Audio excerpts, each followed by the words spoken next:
Les états de la matière et les changements d'état.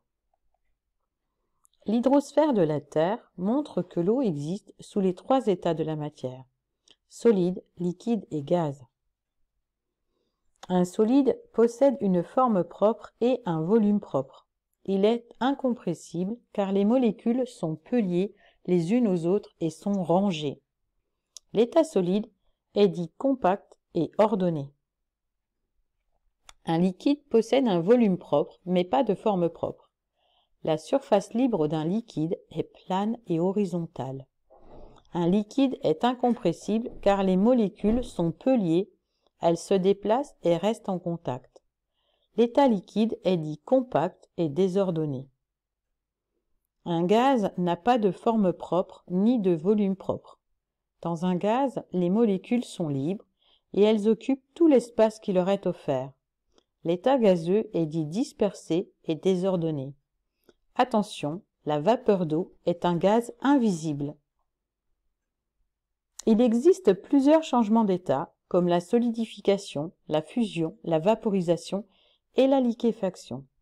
Les changements d'état dépendent de la température et de la pression. Au cours d'un changement d'état, la masse reste constante car le nombre de molécules ne varie pas. Le terme de vaporisation englobe 2 mots différents.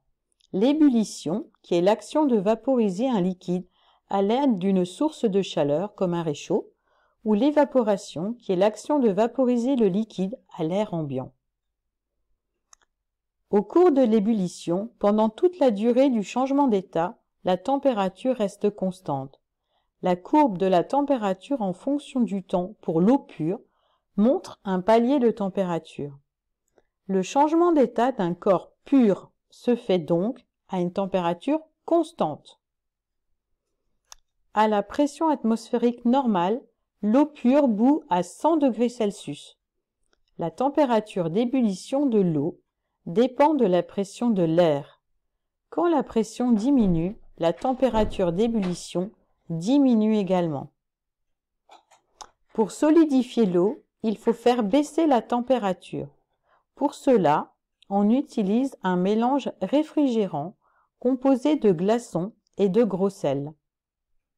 Le graphique de la température en fonction du temps lors de la solidification de l'eau pure présente un palier de température à 0 degré Celsius. L'eau pure se solidifie donc à 0 degré Celsius. La température de solidification est une caractéristique des coques pures. À 0 degré Celsius pour l'eau et par exemple à 6,5 degrés Celsius pour le cyclohexane. La courbe d'évolution de la température en fonction du temps lors de la solidification du cola ne présente pas de palier de température. Le cola n'est pas un corps pur, c'est un mélange.